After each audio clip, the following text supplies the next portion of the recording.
você fez, a respeito do que Deus fez na sua vida e como nós estamos hoje. Né? Final de ano sempre é e sempre vai ser, pelo menos comigo sempre é assim. Eu já tenho refletido um pouco sobre esse ano, sobre a minha vida. Eu já tenho assim algumas estatísticas de como foi esse ano para mim, de como foi esse ano meu como pastor no ministério, né? Eu já cheguei a algumas conclusões sobre esse ano. Eu não sei se você já chegou nas suas conclusões ou se você já até parou para pensar, mas eu queria falar para você que sempre no final de ano a gente para e vê alguma coisa que nós precisamos mudar e avançar, não é verdade? E muitas vezes, quando chega nesse momento, nós precisamos fazer uma coisa, nós precisamos da força de Deus para superar limites. Então, eu quero falar nessa manhã rapidamente sobre superando os limites. Amém? Então, feche seus olhos aí, Espírito Santo.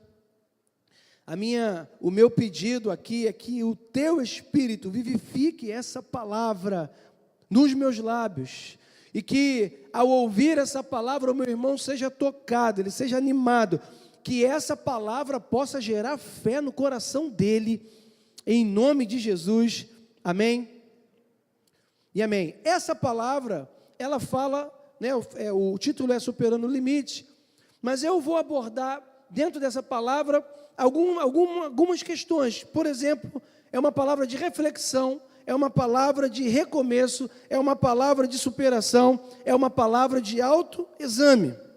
E a base do nosso pensamento, mais ao final aqui, vai ser um personagem bíblico que todos nós conhecemos, chamado Ruth. E, como eu disse aqui, chegando nesse final de ano, nós estamos sempre fazendo essas reflexões. Como foi o ano, o que passou. A gente vai avaliando o que foi bom, o que não foi bom. E nós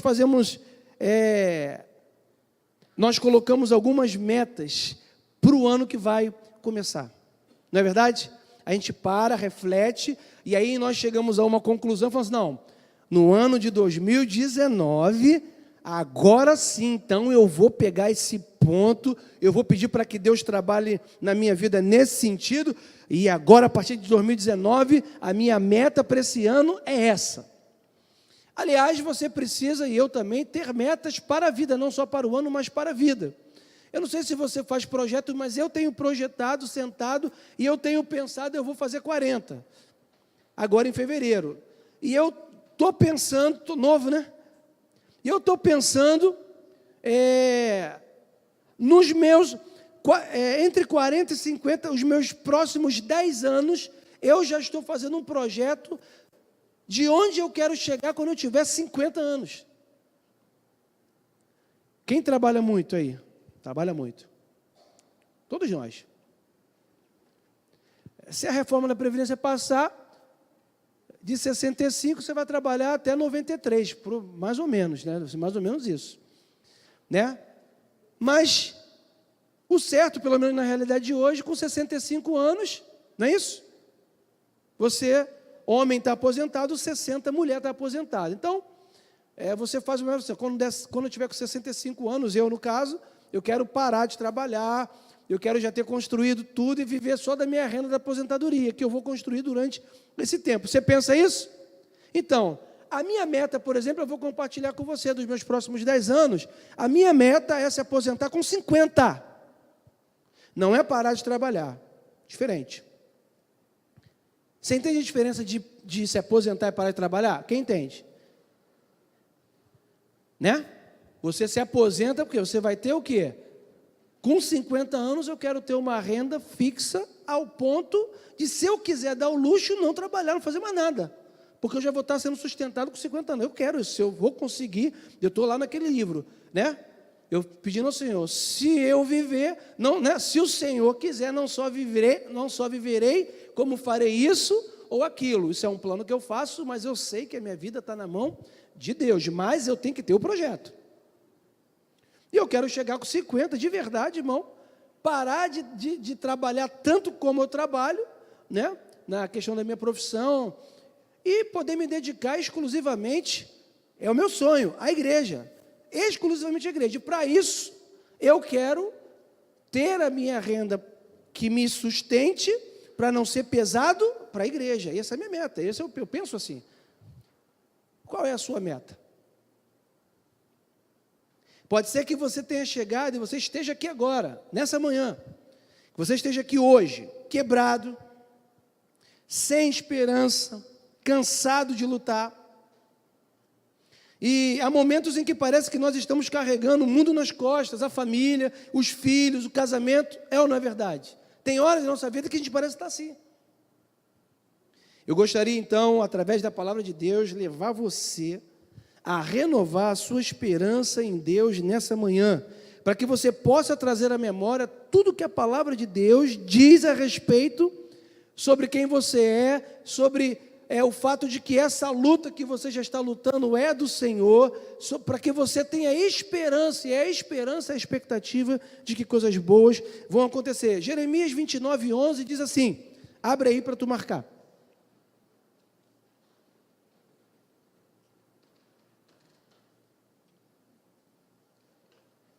A primeira coisa que nós precisamos entender, para levantar, para continuar caminhando, é ter o pensamento e a perspectiva certa de como Deus nos enxerga, do que Deus quer para mim, do que Deus quer para você, como Deus enxerga você, como Deus olha para mim e para você, qual é o sentimento, qual é a forma como Deus nos olha. E em Jeremias,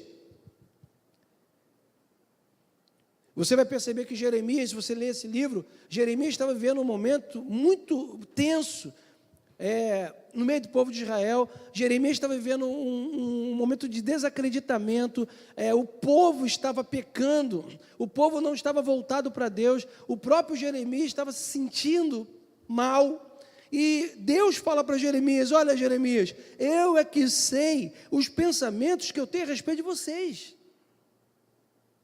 diz o Senhor. E olha, Jeremias, fica tranquilo, por mais que você ache, eu quero dizer para você que são pensamentos de paz, são bons pensamentos que eu tenho a respeito de você, e não de mal. Deus não está pensando o mal para a sua vida, Deus não está pensando numa armadilha ou uma situação de mal para te treinar, lançar o mal para que você seja treinado, não. Deus tem pensamentos de paz para mim e para você.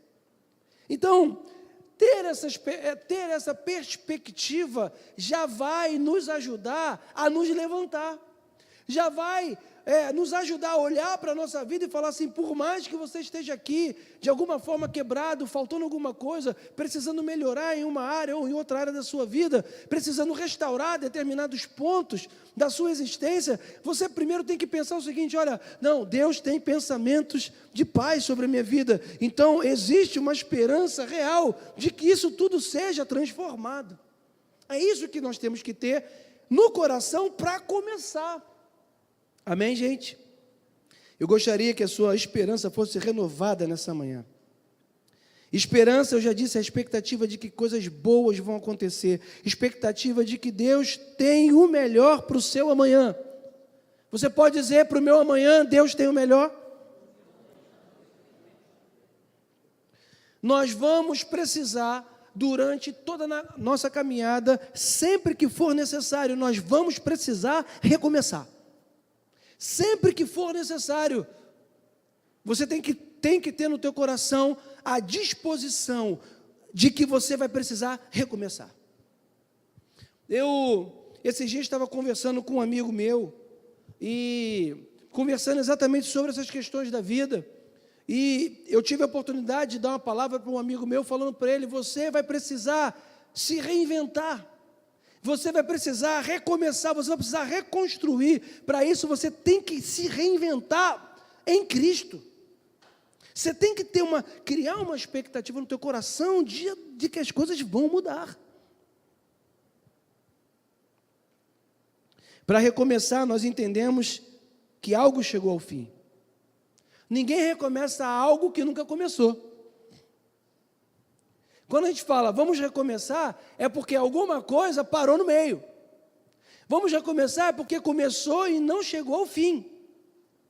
Porque aquilo que você começa e chega ao fim, da forma como você projetou desde o início, você nunca vai falar de recomeço de algo que terminou. Entende? Quando nós falamos, vou recomeçar, por quê? É porque de repente você começou bem, é porque de repente você estava numa esperança, numa expectativa, e no meio do caminho, por diversas situações, você parou.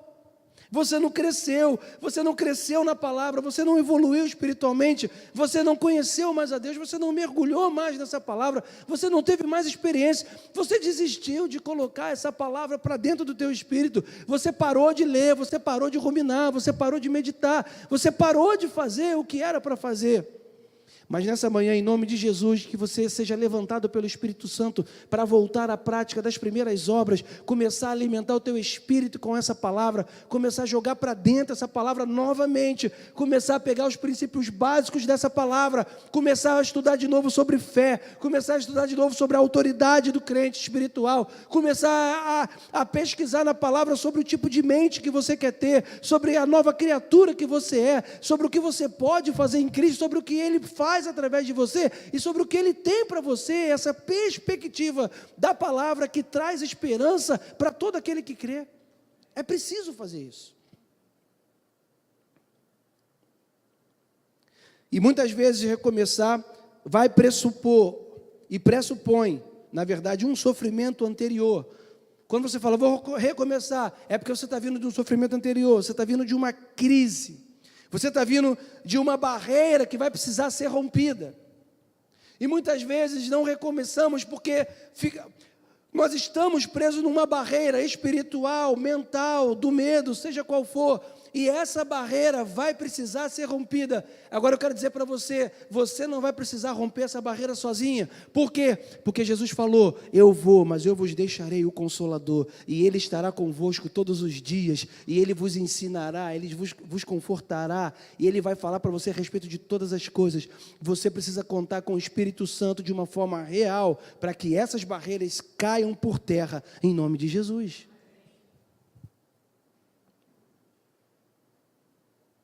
E fazendo essa reflexão, algumas perguntas vêm no nosso coração quando nós olhamos para a nossa vida e vemos que algumas coisas estão quebradas, algumas coisas não foram para o caminho que deveria ser, e nós começamos a fazer algumas perguntas.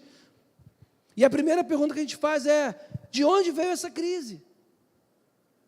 Por que eu estou sofrendo isso? Nós automaticamente queremos uma resposta para aquilo que estamos vivendo. E eu quero dizer para você que essas crises da vida, que existem na vida, elas podem ser ocasionadas por alguns motivos. E nós precisamos entender o motivo pelo qual nós estamos, às vezes, vivendo um momento difícil.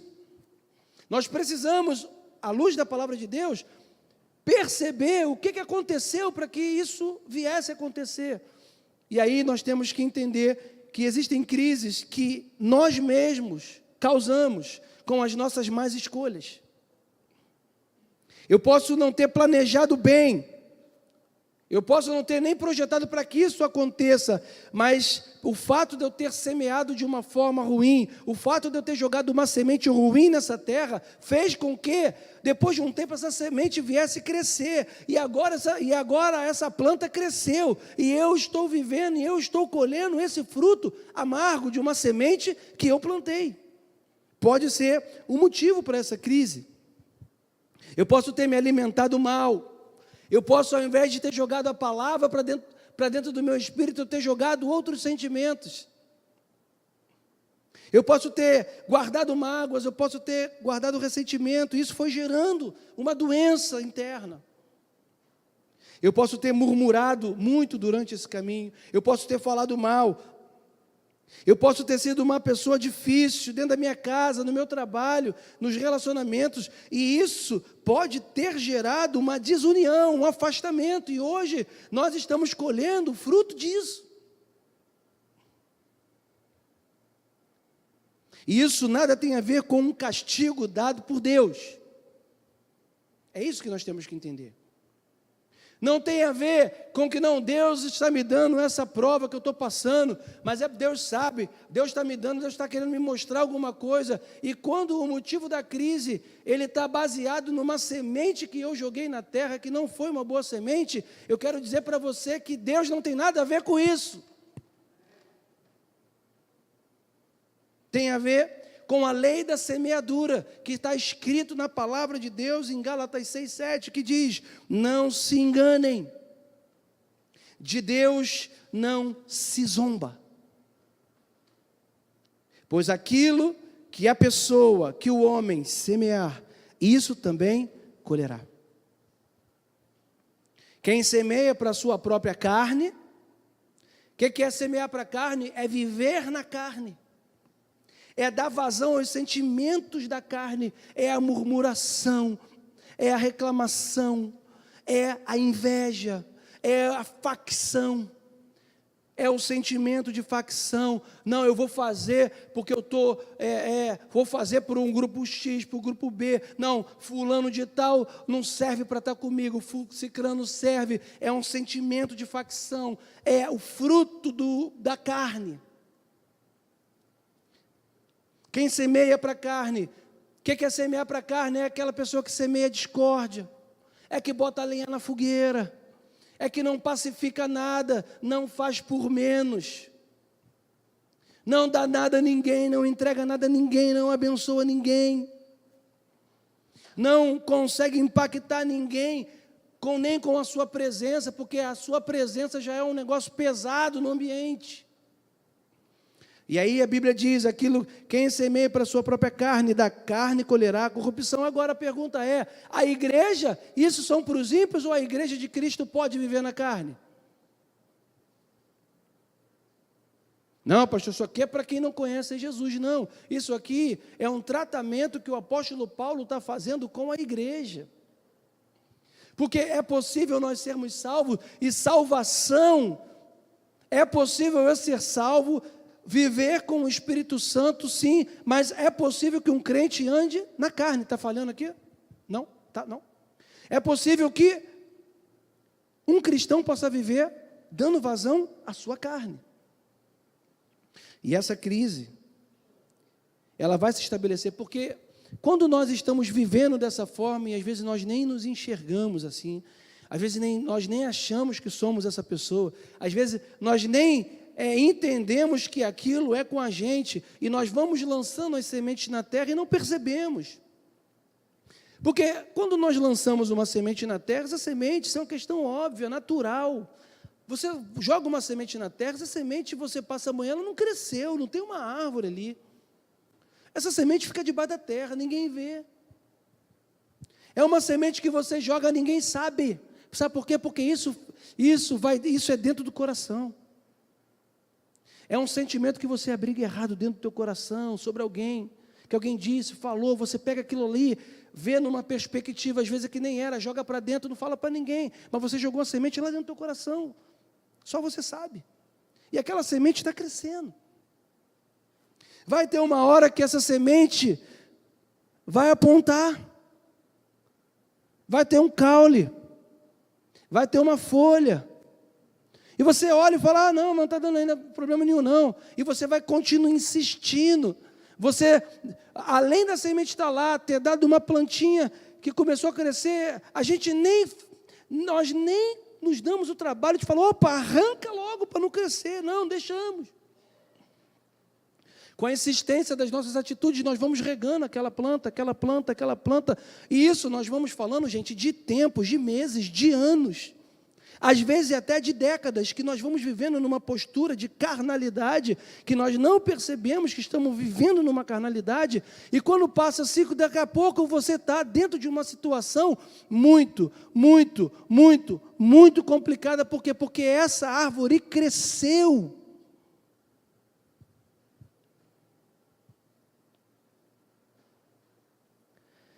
E nesse caso que eu estou falando, não adianta apenas, porque também adianta, orar sempre vai adiantar. Nunca você vai falar, não ora não, ore.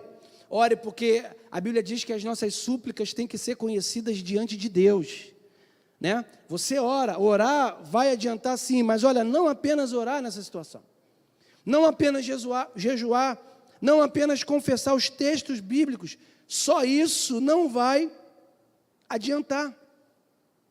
Vai ser preciso que você arranque essa árvore, no que for possível, conserte isso. E é preciso que a partir de hoje, agora, desse domingo de manhã, desse ano que está entrando, você precisa botar no teu coração que você precisa pegar as sementes certas estão aqui dentro dessa palavra. Você precisa pegar essas sementes e falar, não, a partir de agora, a semente que eu vou jogar na terra é a semente que sai de dentro da palavra. A gente vai, nesse tempo que você vai pastoreando, dando conselho, falando com muitas pessoas, né? Eu, Amanda também, a gente compartilha muitas pessoas que nós damos conselhos, falamos.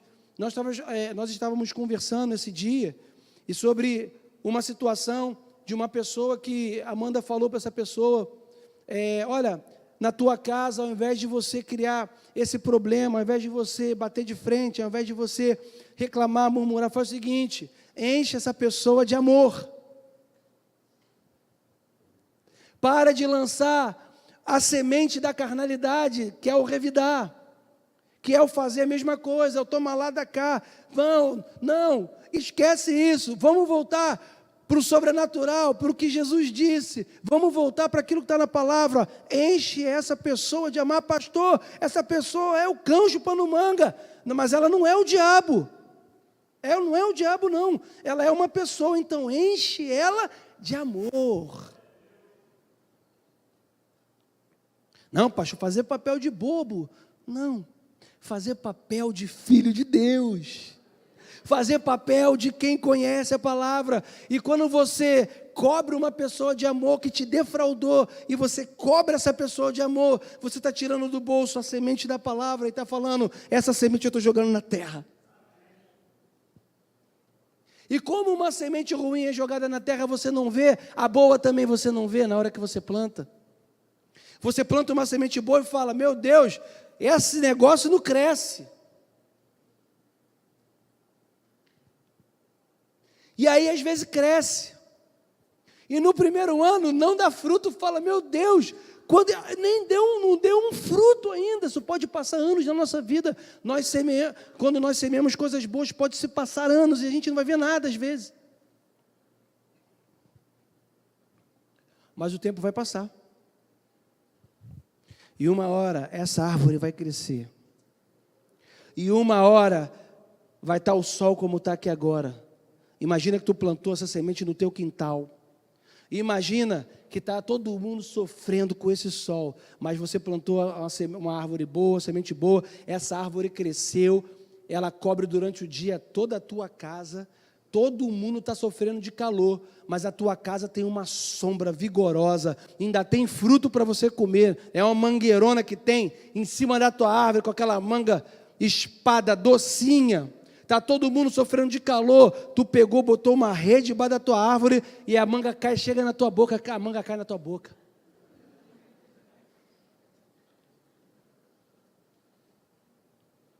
Está todo mundo falando, aí a pessoa chega para perto de você, olha só que incrível que é, a pessoa chega para perto de você, imagina que você saiu daqui, 3 horas da tarde, quem já desceu essa rua toda, 3 horas da tarde, nesse sol, sabe o que é sofrer. E tu desceu essa rua aqui toda, e aí tu foi até o final, quase lá no final onde dá para Nilópolis, aquela rua principal, que dá para tu ir, né? Vila Norma. Quando você chega lá, andou nesse sol, aí tu entra na casa desse irmão que eu estou falando, da árvore. E tu entra na casa dele, desesperado, tonto do sol. Toca a campainha dele, ele abre a porta, fala assim, entra aí, quer uma manga? Aí tu entra na casa dele e fala assim, rapaz, isso aqui é o céu, nem parece que nós estamos em Éden. Está ligado o ar-condicionado da sua casa? Não, pai, essa mangueira aqui, ó. Aí você traz isso para a sua vida. Gente, está todo mundo em crise, está dando tudo errado na vida de todo mundo, parece que o mundo está caindo, a pessoa olha para a tua vida e fala, o que aconteceu? O ar-condicionado está ligado, porque só aqui que está esse clima maravilhoso. Você fala, porque eu plantei a semente que Deus mandou plantar, e agora? Agora eu estou só gozando do refrigério. Isso é na nossa vida, gente. Se nós plantarmos as sementes certas, as pessoas, elas vão se beneficiar da tua sombra. Foi para isso que Deus nos plantou nesse mundo. Agora, semear custa. Semear não é fácil. Tem que ter paciência, tem que ter perseverança. A Bíblia fala, quando você lançar a tua semente, não deixe de lançar outra. Não deixe, lance quantas você puder, porque você não sabe qual vai vingar. Isso quer dizer o seguinte, que muita coisa boa que eu e você vamos fazer não vai ter retorno. Não, pastor, mas eu estou fazendo a vida inteira e estou aqui, 10 anos, não tive um retorno. Não tem problema. Você pode não ter um retorno dessa semente, mas de outra semente não vai ter jeito, porque a Bíblia diz, aquilo que o homem semear, isso ele ceifará. Semente boa ou semente ruim, nós vamos colher.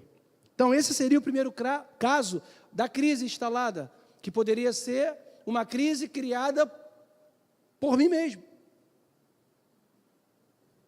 Agora, existe outro tipo de crise, nós já falamos sobre isso aqui na igreja. Tem aquela crise que é decorrente de um ataque do diabo. Porque também existe um ataque maligno sobre as nossas vidas.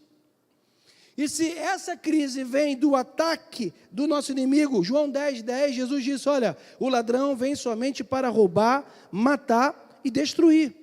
Eu vim para que tenham vida e a tenham em abundância. Ou seja, existe um ataque, um agir do diabo para roubar a nossa fé, para matar a nossa fé e para destruir a nossa vida. Existe. A Bíblia diz que ele anda ao derredor, procurando alguém, uma oportunidade para quê? Para nos devorar, para entrar. Pastor, como que o diabo vai ter uma vez na minha vida, quando eu abro a porta, por exemplo, para um ressentimento, nós abrimos a porta para que o nosso inimigo invista na nossa mente. Quando, mais o que, pastor, eu posso fazer para abrir uma porta, para ter um ataque? Você pode abrir a sua porta para um ataque do diabo na sua vida financeira, quando você deixa de ser fiel a Deus no seu dízimo, na sua oferta, quando você deixa de ser uma pessoa generosa nessa área, você abre uma porta para quê? Para que o diabo saqueie a sua vida e mexa na sua amassadeira e nas suas finanças. Você abre uma porta para isso. Essas são as crises em decorrência do diabo. E nesse caso, quando a crise é assim, nós vamos ter que combater com autoridade espiritual e com resistência na fé. Lucas 10:10, Jesus falou, olha, porque Jesus já sabia que isso aconteceria. E aí Jesus vai deixando a dica na palavra de como a gente tem que se posicionar em todos os momentos da nossa vida. E nesse momento Jesus fala, olha, eis que vos dei autoridade para pisar cobras e escorpiões e sobre todo o poder do inimigo. E nada, absolutamente nada, pode te causar dano. Nós temos que crer nessa palavra. Essa palavra, ela tá muito assertiva e ela pode ser usada na vida de um homem e de uma mulher que serve a Deus com integridade. Você pode entender e crer nessa palavra que nada, absolutamente nada, vai te causar dano. Está escrito. Então, nesse caso, o combate será exercido com autoridade espiritual, com resistência. Tiago 4:7 está escrito, portanto, sujeitem-se a Deus, mas resistam ao diabo e ele fugirá de vós. O nosso trabalho não é de lutar contra o diabo, mas é de resistir às investidas dele. Eu poderia linkar isso com as armas espirituais que já nos foram dadas. Capacete da salvação, o escudo da fé, a espada do Espírito, as sandálias da preparação do evangelho da paz, a armadura, portanto, tomai toda a armadura de Deus. A armadura que já está escrito lá na Bíblia, é para que nós possamos vencer esse tipo de crise quando é lançado pelo diabo na nossa vida. E aí você pega os capacetes da salvação e bota na cabeça. Por quê? Porque você, quando bota um capacete na sua cabeça, uma pedrada, qualquer coisa que venha, não vai afetar de forma o motoqueiro. Nós tivemos aqui o exemplo do Alain, que sofreu um acidente grave de moto, estava de capacete. Voou em cima do carro e bateu com a cabeça no meio-fio. Voou uns 2 metros e caiu com a cabeça no meio-fio. Estava de capacete. O capacete destruiu. E ele está aí, ó, servindo a gente, né, servindo a Deus, né, no meio da gente, está vivo. Por quê? Porque estava de capacete. É por isso que ele fala, toma o capacete da salvação. Por quê? Porque mesmo que você caia de 2 metros de altura, mesmo que o diabo tente te dar uma pedrada, o capacete diz o seguinte: eu sei quem eu sou em Cristo, eu sei que eu sou salvo, eu sei que Cristo está em mim, eu sei que meu barco não vai afundar, eu sei que todas as coisas eu posso naquele que me fortalece. Tu bota o capacete da salvação e o diabo tenta contra você, você resiste, você não vai cair. Então, se essa crise vem do ataque do diabo, resista em fé. Por fim, o outro tipo de crise que existe são as intempéries da vida, que não é culpa de ninguém. Simplesmente acontece. Simplesmente vem. E o exemplo que a gente outra vez pregamos aqui e demos foi quando Jesus falou, olha, botou os discípulos dentro do barco e falou, vamos atravessar para o outro lado. Diz a história que Jesus vai com os discípulos, Jesus está dormindo, e de repente, do nada, vem uma grande tempestade. E era como se o barco fosse afundar, porque as ondas batiam contra a embarcação. E os discípulos ficaram desesperados e encontraram Jesus dormindo. Poderíamos perguntar, quem é que causou essa tempestade? Quem é que... Jesus estava fora do plano do propósito de Deus, irmãos? Não. Por quê? Porque se formou uma tempestade em alto mar. A Bíblia não diz que o diabo mandou uma tempestade. De repente veio uma tempestade. É assim na nossa vida. De repente falece alguém que é muito próximo da gente. De repente, alguma coisa acontece na sua família, você perde um ente querido. De repente tudo estava bem, mas alguma coisa aconteceu e não foi culpa de ninguém. Isso pode acontecer. E aí nós vamos precisar também nos posicionarmos diante disso em fé, crendo e sabendo que Jesus está dentro do barco. Porque os discípulos estavam lá, a tempestade veio, Jesus está dentro do barco, e quando isso acontece, a gente pensa que Deus está dormindo. Pô, não é possível. A gente está quase morrendo aqui, mestre, você está dormindo. Poxa vida, não está vendo o que está acontecendo. E às vezes nós olhamos para a nossa vida e falamos, Senhor, será que o Senhor não vê o que está acontecendo comigo? Jesus levanta e fala assim, rapaz, calma, vento. Homens de pequena fé. Está dizendo para os discípulos o seguinte, por que vocês me acordaram? Isso é uma tempestade. Era para vocês falarem, acalma, vento. Por que vocês não falaram para o vento acalmar? Jesus estava ensinando que nessa tempestade, que não tem culpa, que veio, você tem que se levantar com a palavra de Deus e dizer, acalma a tempestade, em nome de Jesus, acalma.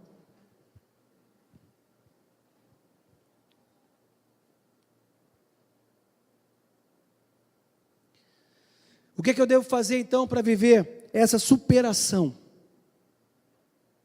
Agora sim eu quero entrar rapidinho aqui no livro de Ruth, porque esse livro, que você já conhece, ele vai contar a história de 2 mulheres que passaram por esse tipo de intempéries e sofrimento. Algo da vida. Noemi, ela se muda para Belém com seu marido, Elimeleque, e seus filhos Malom e Quilom. eles vão para a terra de Moabe, porque havia uma fome. E lá eles vão se estabelecendo. Depois de chegar lá, Noemi perde seu esposo, mas os filhos continuam vivos. E depois de um tempo na terra de Moabe, junto com os seus filhos casam com 2 moabitas, dentre elas uma é Ruth. E depois de um tempo, culpa de ninguém, o filho morre, os 2 filhos morrem.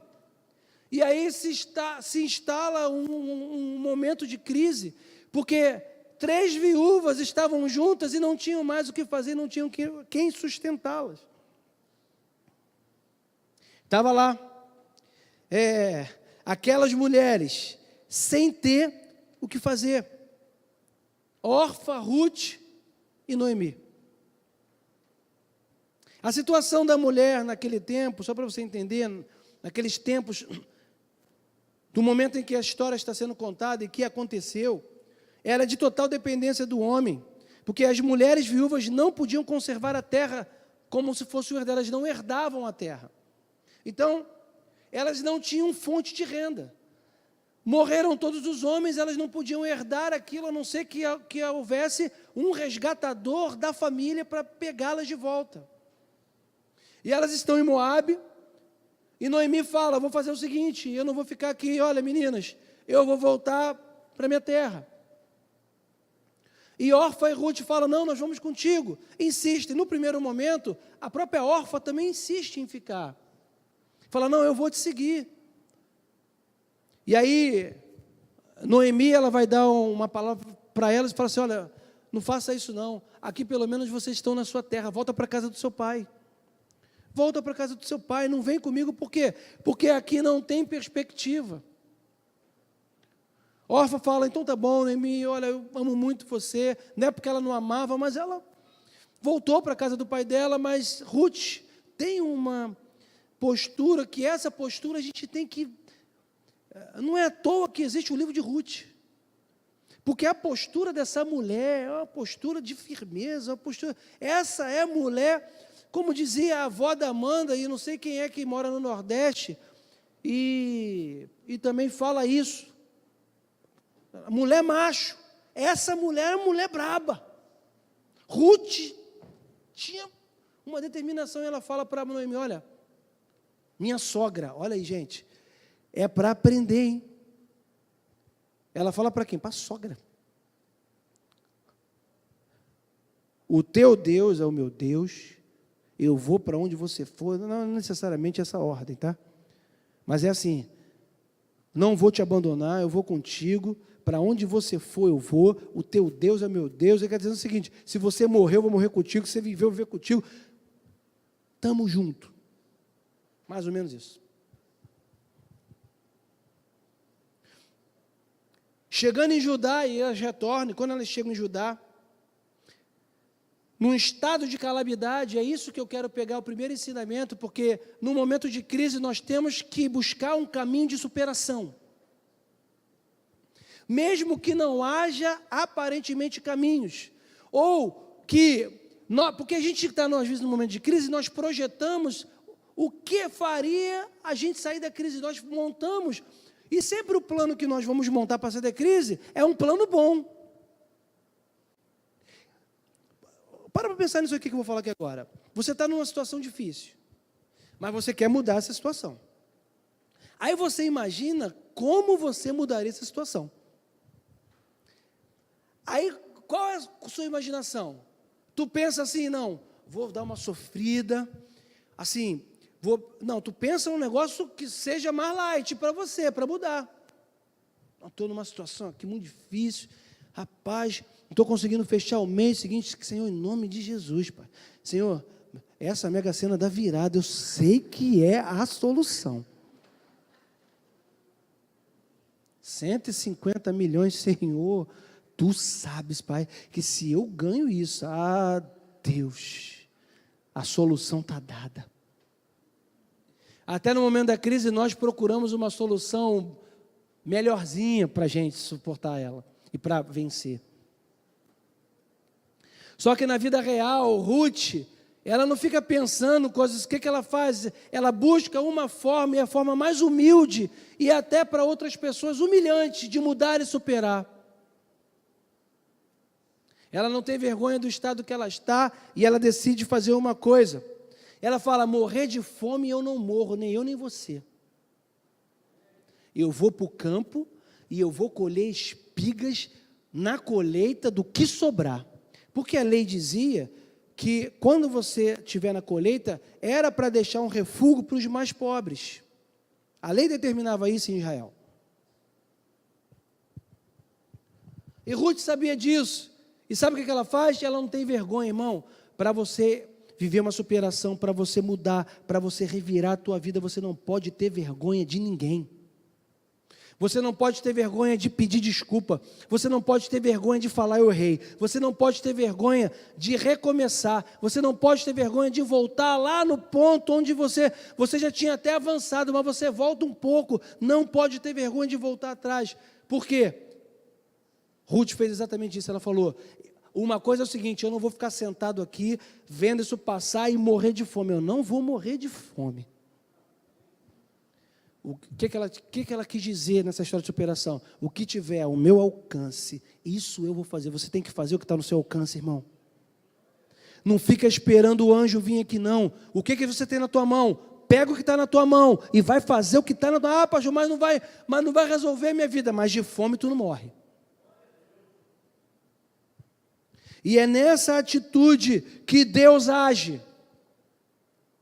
Você pega o que você tem na tua mão e você começa a fazer o que você pode fazer. E Deus, aí você mete a mão. É como se você estivesse botando o pé para dentro do mar, para o mar abrir, porque o mar só abriu quando alguém botou o pé dentro dele. Vou ficar aqui esperando Deus me dar uma solução para esse ano de 2019, eu mudar. Irmão, se você precisa reinventar, reinventa tudo. Faz alguma coisa. Ah, minha vida financeira ficou muito ruim. Irmão, dá um jeito, vai vender cocada, vai abrir um negócio, vai fazer qualquer coisa, irmão, mas que dê dinheiro, mas faz. Sei o quê? Vai catar espiga, irmão, de milho. Por quê? Você vai ver o que acontece com Ruth, porque quando você bota a tua mão, quando você empenha a sua força, não, Deus está comigo, eu vou nessa, e você bota a mão naquilo para fazer, é aí que você vê as coisas prosperarem na tua vida. Assim que Deus faz prosperar a nossa vida, é quando nós não ficamos parados esperando, nós botamos a mão e vamos avançando.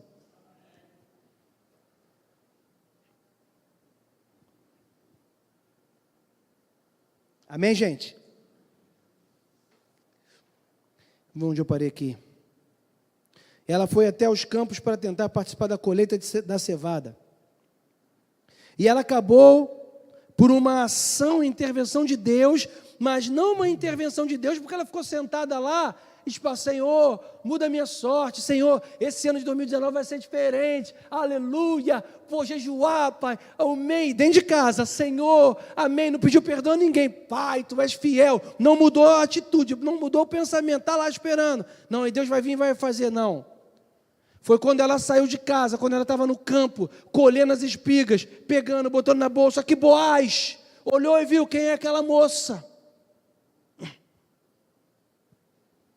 Chamou a minha atenção. E Boaz vai representar aqui, figuradamente, no Antigo Testamento, Jesus, o resgate, a salvação que vem de Jesus.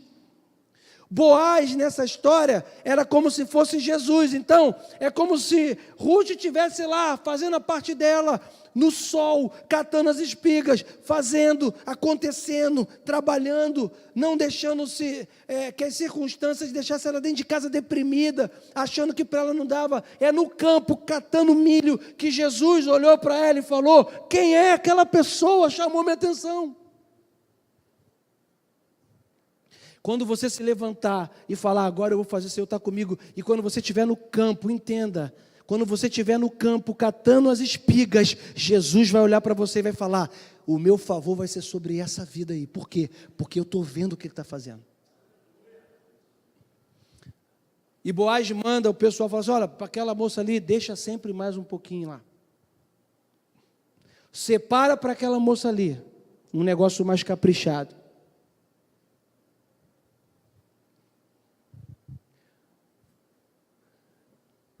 Essa ação de Deus, essa mudança, essa superação tem que ser combinada comigo e com Jesus. No momento que eu saio da inércia e que eu começo a fazer o que é para ser feito, os céus começam a se mover. Você quer ser a mesma pessoa que você foi em 2018, irmão? Fala para mim. Eu não quero ser a mesma pessoa que eu fui em 2018. Eu não quero. Eu já estou nessa. Não quero. Eu quero ser melhor. Ela acaba, pela provisão de Deus, indo cegar os campos de Boaz, e esse parente era o resgatador dela. Eles se conhecem e ele usa de benevolência para com ela. Noemi instrui a Ruth como proceder junto com Boaz, aconselha a ela tentar uma aproximação maior dele. Ruth faz como a sogra dela havia instruído. Tem outro ponto que a gente pode pegar aqui para aprender. Ruth vai ao campo, fala para Noemi o que aconteceu, que o dono do campo, que ela conseguiu o favor desse homem. E a sogra dela começa a instruir a ela o que ela deve fazer para se aproximar dele. E Ruth faz uma coisa que nós muitas vezes não fazemos, não queremos fazer. A Ruth, ela ouve o conselho da sogra. Não quero que eu ouvisse sempre o conselho da sua sogra, entendeu? Não, pastor, e agora? Não, se eu fizer isso, pastor, minha sogra vai querer mandar na minha casa. Eu sei, não é isso não. O que eu estou querendo dizer é o seguinte: ouça conselhos de pessoas que podem, de fato, te ajudar. Isso vai te fazer crescer. No momento em que nós estamos superando, procure ouvir pessoas. Se você vai abrir um negócio, sente com um irmão que já abriu e que está bem no negócio dele, fala para ele o que você quer fazer e pergunta para ele como ele fez e pede uma opinião como você tem que fazer. Não, já sei, porque eu já vi no YouTube, não sei o quê. É bom também, o YouTube também mostra. Não, mas eu já sei, não vou pedir opinião de ninguém, não.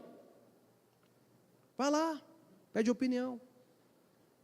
Não quer dizer que você vai fazer, pede opinião outro. Pergunta. Não, tu já passou por... Como que tu fez? Tu é líder de um trabalho, né? Está aqui, está à frente de alguma coisa, está querendo fazer alguma... Está enrolado, pergunta. Pergunta a mim, pergunta o Douglas, pergunta um outro líder que você viu que já passou por aquilo, pede ajuda. Como que eu vou fazer isso, aquilo? Ouça. Quantos passos que eu vou dar aqui nessa igreja, que eu já dei aqui na igreja, que antes de dar eu peguei meu telefone e liguei para o bispo. Bispo, estou querendo fazer isso e aí? O que tu acha? Como é que é? Posso? Dá? Não, Glaucio, é isso mesmo, faz assim, faz assado. Faz isso, faz aquilo. Quantas vezes? Para aquilo que é demasiadamente importante.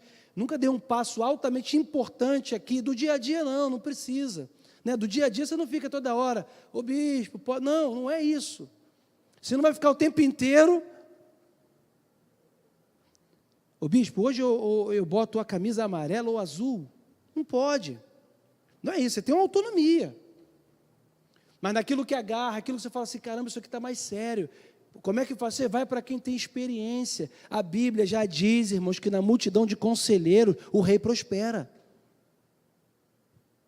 Ruth, no caminho da superação dela, vamos aprender com ela, ela buscou conselhos. A sogra falou, faz assim, ela fez, e o que aconteceu? Ela foi resgatada. Algumas coisas que ela fez, Ruth não permaneceu inerte, ela ergueu-se e foi à luta, já falei, nas espigas.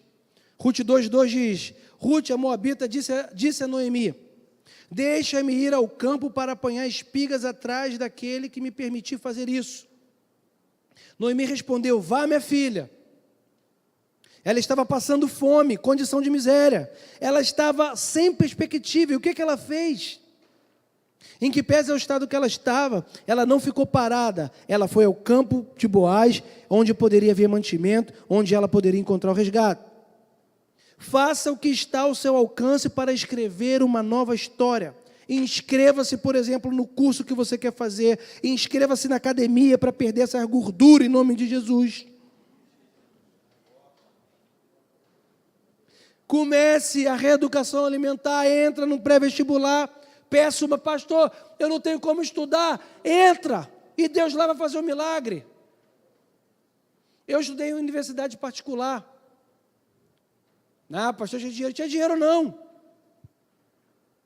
Tinha fé. Às vezes ter fé é melhor que ter dinheiro, porque da fé vem o dinheiro. Amém, irmão? Olha isso aí, forte. Até beber uma água aqui. Que essa. Comecei a fazer a faculdade, cara. Direito é caro, irmão. Conhecia ninguém, conhecia nada. 19 anos de idade, é por isso que eu fico às vezes, gente, se a carapuça servir, tu veste mesmo, olha para frente, finge que não é com você. Mas com 19 anos de idade, irmão, eu era funcionário público, tomava conta de menor infrator, estava trabalhando, já estava na faculdade, tem um montão de 19 anos de idade, parece até o Zé Mané. Faz nada, está jogando videogame, não está construindo nada, está quieto em casa, não tem nada para fazer. Não tem projeto, tem nada. Eu já estava no pátio tomando, eu era confundido com o menor. Gente, eu não sei como que Deus me colocou naquele lugar, gente, que doido. Cheguei na faculdade, vi que o negócio estava ruim, procurei um lugar lá, sei lá, ajuda, departamento pessoal, qualquer coisa assim, meio filantrópica. Toda faculdade tem, entrei. Eu queria saber sobre o que a gente olha, não tem bolsa aqui não, meu filho. Não, filho, não é assim não, sei o quê. Mas, quem trata disso de uma esfera aí é o Van Dyck, não esqueça o nome do Van Dyck. Van Dyck é. Mas posso falar com ele agora? Não, claro que não, meu filho, tem que marcar horário com ele, eu não sei se ele vai atender não. Você pode marcar um horário aí para mim? Daqui a um mês, ele está atendendo, você vem aqui e tal. E qual o dia? Marca aí, marquei. Eu venho. O dia marcado eu estava lá. Fiquei 2 horas esperando para ser atendido.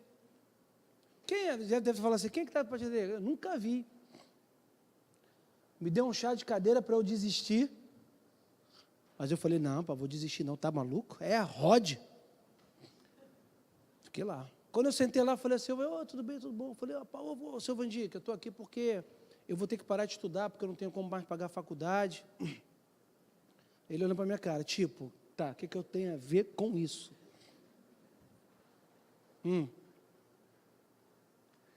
Porque eu vou para a faculdade assim, eu já tinha feito um período, e as minhas notas eram no primeiro período foram todas muito boas, a minha nota, então assim, tudo acima da média e tal. Eu falei, poxa, está vendo aqui, só tinha um semestre, mas eu mostrei, poxa, eu preciso, não tem uma forma aí de eu ganhar uma bolsa, alguma coisa assim, tá? Eu falei, cara, não tem bolsa, a gente não dá bolsa não sei o que. Eu falei, mas assim, sei lá, 10%, 20%, 30%, não sei o que. Ele olhou para a minha cara e falou assim,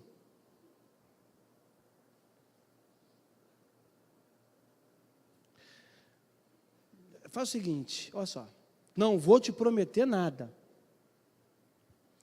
mas o governo está entrando com um negócio aí chamado FIES, não tem nada pronto ainda, isso daí, nem sei se vai ser aplicado aqui. Faz o seguinte, traz essa relação de documento aqui, não está nem aberto para nada, mas tu traz aqui na semana que vem e me entrega. Tá bom. Saí dali, fiz a relação do documento toda. Não foi minha mãe não, tá, irmão? Mãe, tem que trazer a relação do documento, a mãe vai lá, mãe vai lá e... Não, minha mãe já tinha essa história já, irmão, já era eu mesmo, com Deus. Resultado da história, irmão, cheguei lá, ganhei 60% de bolsa, irmão. Até o final da minha faculdade. Eu falo que tem um negócio que Deus faz individual contigo. E outra coisa, você tem que crer. Se você crer, você vê a glória de Deus. Quando o FIES acaba, no outro ano, automaticamente você paga uma parcela muito grande já no outro ano. Não sei o que aconteceu comigo, irmão. Eu me formei, o FIES congelou. Não recebi só recebi amortização de juros, R$55. De 3 em 3 meses. Pagava. Fala assim, gente, quando que eu vou começar a pagar? Como começar a pagar esse negócio? Hein? Não tinha como pagar ainda, estava me estabelecendo, irmão, a vida é dura, irmão. Eu falei, cara, como que eu não te, graças a Deus, não tem como pagar, irmão. Quando a Amanda passou para o Ministério Público, passou para o MP, eu já comecei a advogar ali? Não, já tinha. Quando eu comecei, porque eu briguei 2 anos para conseguir a carteira. Quando eu consegui a carteira da OAB, no outro mês, veio a parcela. 300 e pouco reais, não era? Era pesada. 300 e pouco, todo mês. Se viesse antes, irmão, o que eu ia fazer? Eu não tinha como pagar aquilo. Veio na hora que Deus falou assim, agora tu pode pagar. Se vira e paga. Acontece todo mundo? Não, mas você tem que escrever uma história de milagre de fé com Deus. Você tem que começar a crer que você não está fazendo nada sozinho. Deus está com você. Joga a palavra para dentro, seja fiel, busque a Deus, irmão. Faz uma coisa no 2019, busque o reino de Deus em primeiro lugar. Para de buscar as coisas aí fora. Não, para, falei errado. Não é para parar. Pare de priorizar, só isso. Buscar, você tem que buscar, tem que estudar, tem que melhorar, tem que crescer, irmão. Sim, Deus quer que você prospere financeiramente, eu falo isso em alto e bom som, não tenho vergonha e nem medo de dizer, porque isso é bíblico, mas Deus quer que você prospere financeiramente para ser uma bênção na vida de outras pessoas, no reino de Deus, na obra de Deus, e que você tenha com o que acudir o necessitado, como está escrito. Que o apóstolo Paulo fala, que a vossa sementeira aumente. O que ele está dizendo? Que você ganhe mais dinheiro. É isso mesmo, está escrito lá. Para quê? Para que você tenha como acudir ao necessitado. Para que você não resolva o problema do mundo inteiro, mas daquele que está mais próximo de você, você pode abençoar uma pessoa. Por quê? Porque Deus te fez prosperar. Agora, para prosperar, irmão, nessa área, tem princípio bíblico que tem que acertar e alinhar o princípio bíblico, senão não adianta. Primeira coisa que eu aprendi com Deus nessa área, desde os 17 anos de idade, como realmente eu comecei a servir a Deus, assim, com toda consciência. Uma coisa que Deus colocou no meu coração, que eu vi que no reino de Deus, assim, é o princípio da generosidade, irmão, tem que ser generoso. Tem que estar pronto para dar, tem que estar pronto para entregar, tem que dar. Pastor, mas eu não tenho nada. Do pouco que você tenha, comece a treinar a dar. Não espera, sabe o que está fugir, tá? Não espera, irmão, você ganhar para dar, não. O que você tem na tua mão hoje? Ah, pastor, é pouco, divide com alguém. Se alguém te abençoar, abençoe uma pessoa que está pior que você. Entregue. Seja abundante na obra de Deus, irmão. Seja um contribuinte fiel. Seja um ofertante, um dizimista. Tenha generosidade. Creia nisso, irmão. Ah, pastor, está querendo dinheiro? Eu não estou querendo dinheiro nenhum, não, irmão. Graças a Deus, graças a Deus. Eu estou querendo que você cresça. Eu estou querendo que você entenda o princípio, porque você vai começar a ver coisas sobrenaturais nessa área acontecendo na sua vida, quando você começar a ser uma pessoa generosa. A sua generosidade pode ser medida por você mesmo. Quando você vem à igreja, por exemplo, você dá oferta, qual é a nota que você tira do bolso, se você tiver dinheiro? É a menor ou a maior? A generosidade está medida aí. O espírito, o coração. Não é por valor pecuniário, porque o próprio Jesus já disse que não é valor pecuniário, quando ele falou da oferta da viúva pobre, que humanamente não era um valor baixo, Mas o que ela fez? Ela deu de tudo que ela tinha, ela deu com todo. O pouco que ela tinha, falou, eu vou entregar a ele, foi a maior oferta. É isso que eu estou querendo dizer. Daquilo, a Bíblia diz assim, cada um contribua segundo tiver no seu coração e de acordo com aquilo que você pode contribuir. Às vezes um irmão, eu estou falando assim, está vindo no meu coração, às vezes não é questão de valor, mas às vezes, eu vou falar de mim. Eu, Glaucio, eu sei que para muitos irmãos, R$2 é muito dinheiro. Depende, cada um depende, eu não estou falando que não é dinheiro, não estou falando de valor, mas imagina, para mim, Glaucio, para eu pegar e dar uma oferta de R$2, eu estou dando para Deus nada. Eu, Glaucio, eu não vou ter coragem de fazer isso com Deus. É isso que eu estou dizendo, é proporcionalidade. Não é valor. A generosidade vem do nosso coração, quando você fala, não, para Deus, eu vou dar o melhor. Vou abençoar uma pessoa, dentro da minha possibilidade, eu vou dar para ela o melhor. Eu não vou dar um resto rasgado, que ninguém quer usar. Eu vou dar para ela o melhor que eu posso dar.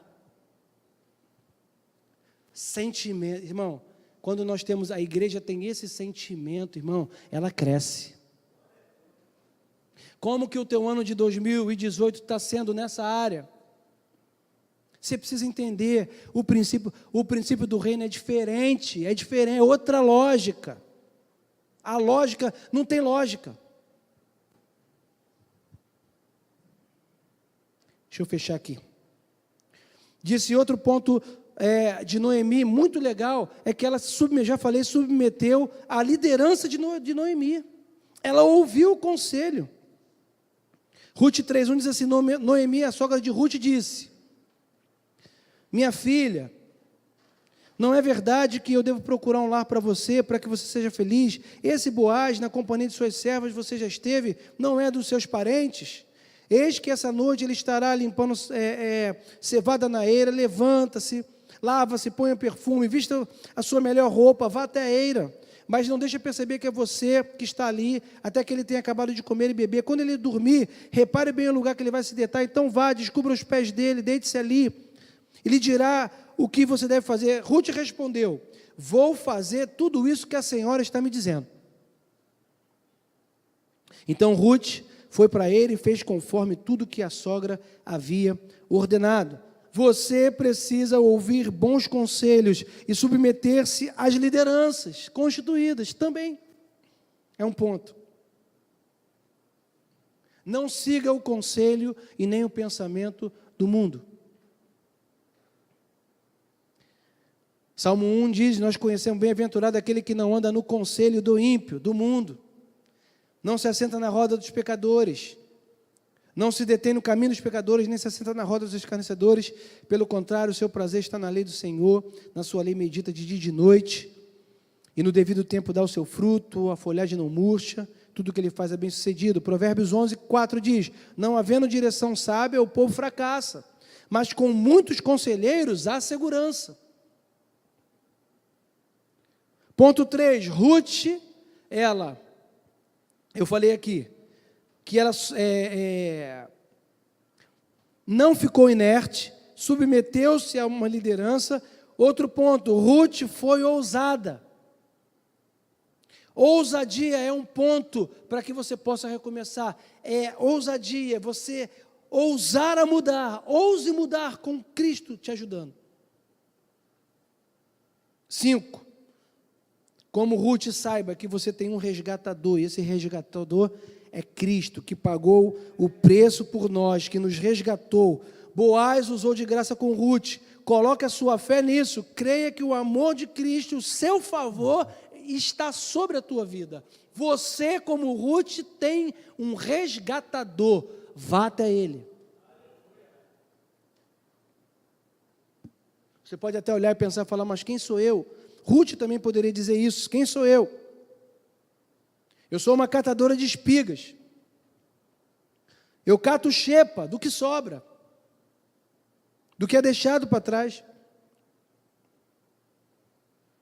Mas Ruth não se enxergou assim. Ruth fez o que era para ser feito. Deus colocou a mão sobre a vida dela. e a história dela está registrada, está gravada para nos ensinar que para Deus não tem impossíveis, não tem fim de história. Para quem está com Deus, não existe o fim da história. O fim da história são nas mansões celestiais. Lá é o fim que nem é o fim, que é o começo. Amém? E para terminar, uma coisa muito importante, eu quero dizer que a sua vida, na sua vida, no romance da sua vida, o curso da sua vida, só existe um protagonista. É você. Deus está contigo, uma palavra já foi dada a você e a mim, mas quem é que vai mudar isso? Quem é que vai fazer? É você, só você pode se levantar, só você pode ouvir essa palavra de Deus e sair daqui e dizer assim, caramba, essa história vai ser mudada. Faça do ano, né, esse ano que vai entrar aí, faça desse ano um ano diferente. Que esse ano que vai entrar agora, irmão, seja um ano de mais entrega, de mais compromisso, de prioridade, porque a prioridade começa dentro do nosso coração. A prioridade do reino de Deus começa dentro do coração.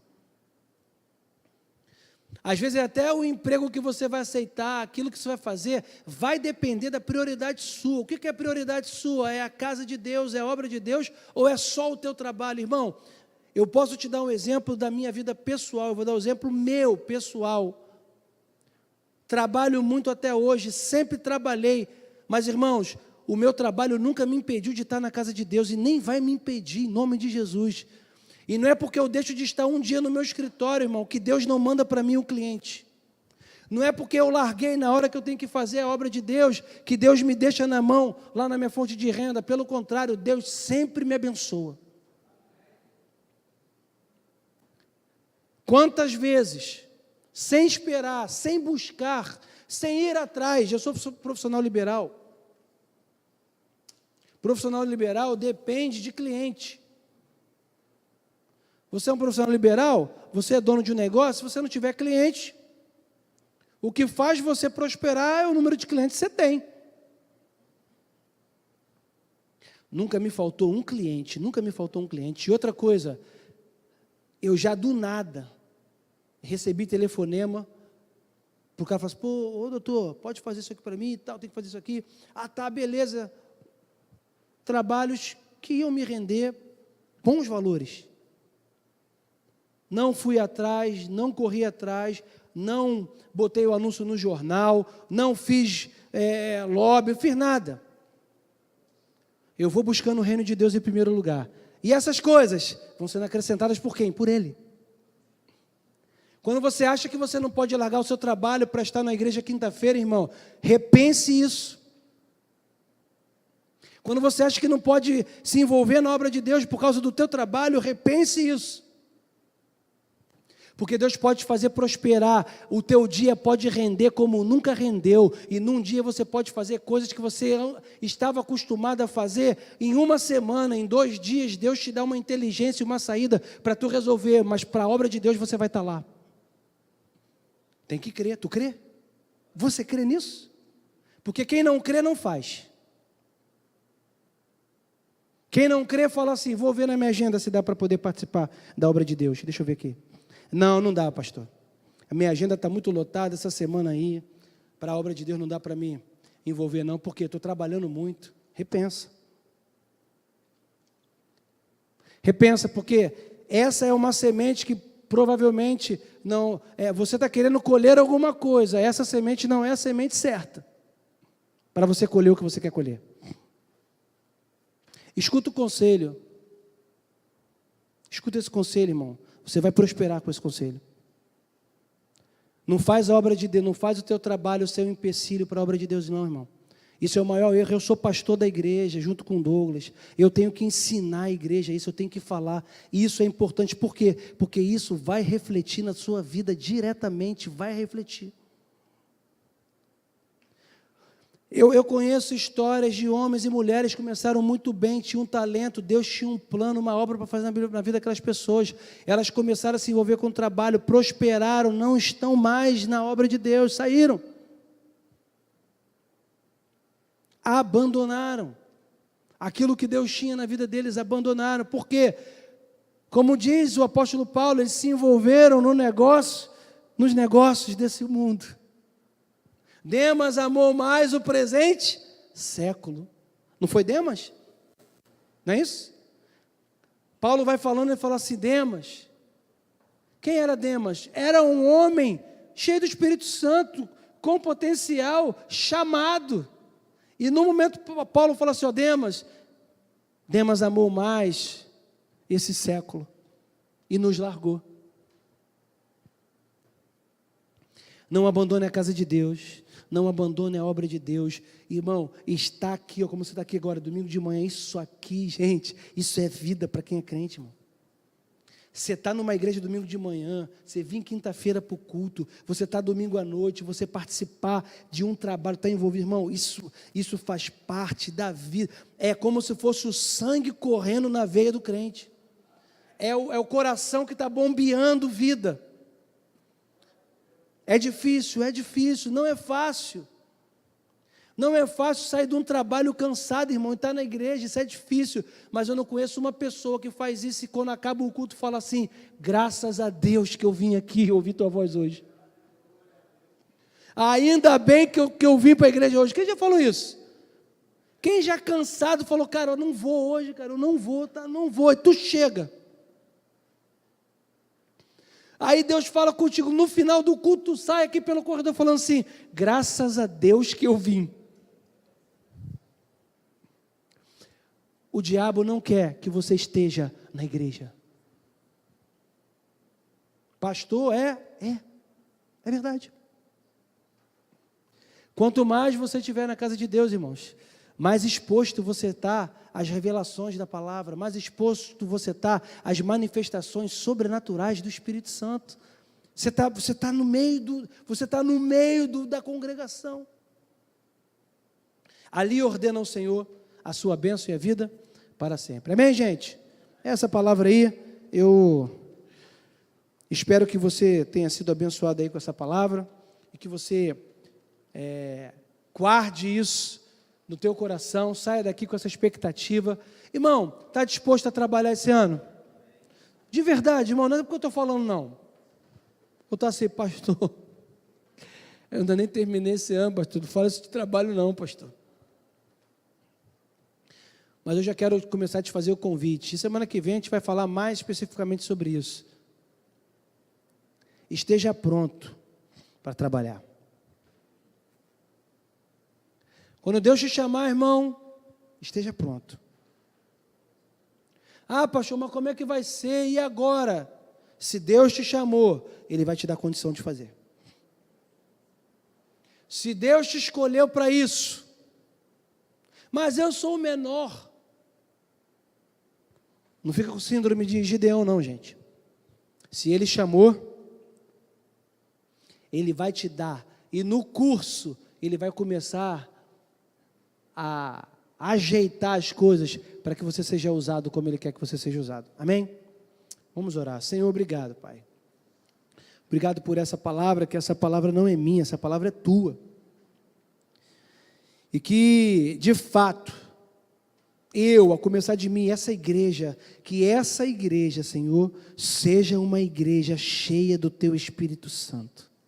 Que essa igreja seja uma igreja compromissada com a palavra, compromissada com o reino, compromissada com a verdade, com uma palavra descontaminada, compromissada, Senhor, em ser semelhante a Jesus, não compromissada em ter uma espiritualidade para os outros só para ficarem vendo ou para mostrar algo que não é, mas que possamos ser, Senhor, pessoas assim, normais, pessoas cheias do Teu Espírito Santo, mas que isso seja algo natural, que isso venha transparecer de forma natural na nossa vida.